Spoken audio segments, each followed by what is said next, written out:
नमस्कार दोस्तों, अग्निपुराण में आपका बहुत बहुत स्वागत है। आज हम अग्निपुराण के अध्याय 10 को शुरू करते हैं। युद्धकांड की संक्षिप्त कथा। नारद जी कहते हैं, तदनंतर श्री रामचंद्र जी के आदेश से अंगद रावण के पास गए और बोले, रावण, तुम जनक कुमारी सीता को ले जाकर शीघ्र ही श्री रामचंद्र जी को सौंप दो, अन्यथा मारे जाओगे।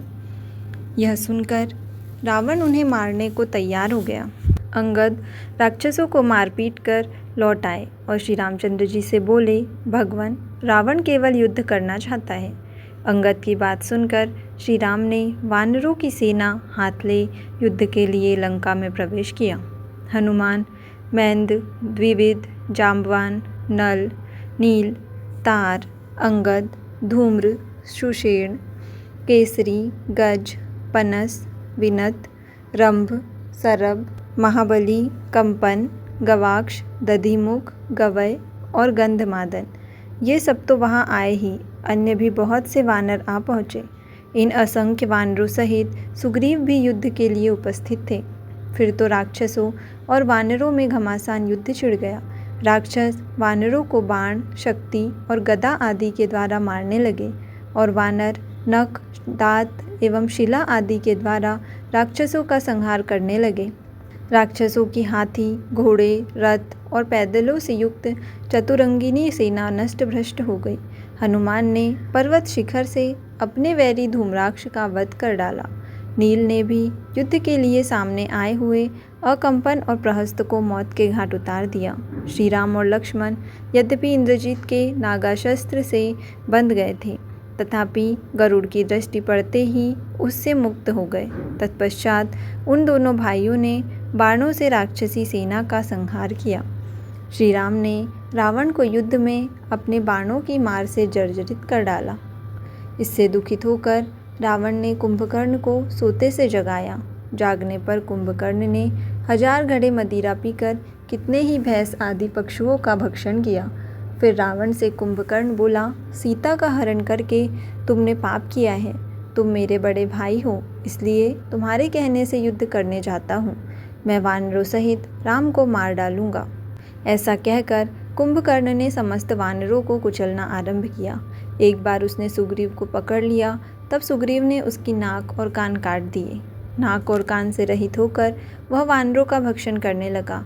यह देख श्री रामचंद्र जी ने अपने बाणों से कुंभकर्ण की दोनों भुजाएं काट डाली। इसके बाद उसके दोनों पैर तथा मस्तक काटकर उसे पृथ्वी पर गिरा दिया। तदनंतर कुंभ, निकुंभ, राक्षस मक्राक्ष, महोदर, महापार्श्व, मत्त, राक्षस श्रेष्ठ, उन्मत्त, प्रघस, भास्कर, विरूपाक्ष, देवांतक, नारांतक, त्रिशिरा और अतिकाय युद्ध में कूद पड़े। तब इनको तथा और भी बहुत से युद्धपरायण राक्षसों को श्री राम, लक्ष्मण, विभीषण एवं वानरों ने पृथ्वी पर सुला दिया। तत्पश्चात इंद्रजीत ने माया से युद्ध करते हुए वरदान में प्राप्त हुए नागपाश द्वारा श्री राम और लक्ष्मण को बांध लिया। उस समय हनुमान जी के द्वारा लाए हुए पर्वत पर उगी हुई विशल्या नाम की औषधि से श्री राम और लक्ष्मण के घाव अच्छे हुए। उनके शरीर से बाण निकाल दिए गए। हनुमान जी पर्वत को जहाँ से लाए थे वहीं उसे पुनः रख आए। इधर मेघनाद निकुंभिला देवी के मंदिर में होम आदि करने लगा। उस समय लक्ष्मण ने अपने बाणों से इंद्र को भी परास्त कर देने वाले उस वीर को युद्ध में मार गिराया। पुत्र की मृत्यु का समाचार पाकर रावण शोक से संतप्त हो उठा और सीता को मार डालने के लिए उद्यत हो उठा, किंतु अविंध्य के मना करने से वह मान गया और रथ पर बैठकर सेना सहित युद्ध भूमि में गया। तब इंद्र के आदेश से मातली ने आकर श्री रघुनाथ जी को भी देवराज इंद्र के रथ पर बिठाया। श्री राम और रावण का युद्ध श्री राम और रावण के युद्ध के ही समान था। उसकी कहीं भी दूसरी कोई उपमा नहीं थी। रावण वानरों पर प्रहार करता था और हनुमान आदि वानर रावण को चोट पहुंचाते थे। जैसे मेघ पानी बरसाता है, उसी प्रकार श्री रघुनाथ जी ने रावण के ऊपर अस्त्र शस्त्रों की वर्षा आरंभ कर दी। उन्होंने रावण के रथ, ध्वज, अश्व, सारथी, धनुष, बाहु और मस्तक काट डाले। काटे हुए मस्तकों के स्थान पर दूसरे नए मस्तक उत्पन्न हो जाते थे। यह देखकर श्री रामचंद्र जी ने ब्रह्मास्त्र के द्वारा रावण का वक्षस्थल विदीर्ण करके उसे रणभूमि में गिरा दिया। उस समय राक्षसों के साथ रावण की अनाथा स्त्रियां विलाप करने लगी। तब श्री रामचंद्र जी की आज्ञा से विभीषण ने उन सबको सांत्वना दे रावण के शव का दाह संस्कार किया। तदनंतर श्री रामचंद्र जी ने हनुमान जी के द्वारा सीता को बुलवाया। यद्यपि वे स्वरूप से ही नित्य शुद्ध थी, तो भी उन्होंने अग्नि में प्रवेश करके अपनी विशुद्धता का परिचय दिया। तत्पश्चात रघुनाथ जी ने उन्हें स्वीकार किया। इसके बाद इंद्रादि देवताओं ने उनका स्तवन किया। फिर ब्रह्मा जी तथा स्वर्गवासी महाराज दशरथ ने आकर स्तुति करते हुए कहा, श्री राम, तुम राक्षसों का संहार करने वाले साक्षात श्री विष्णु हो। फिर श्री राम के अनुरोध से इंद्र ने अमृत बरसाकर मरे हुए वानरों को जीवित कर दिया। समस्त देवता युद्ध देखकर श्री रामचंद्र जी के द्वारा पूजित हो स्वर्गलोक में चले गए। श्री रामचंद्र जी ने लंका का राज्य विभीषण को दे दिया और वानरों का विशेष सम्मान किया। फिर सबको साथ ले सीता सहित पुष्पक विमान पर बैठकर श्री राम जिस मार्ग से आए थे उसी से लौट चले।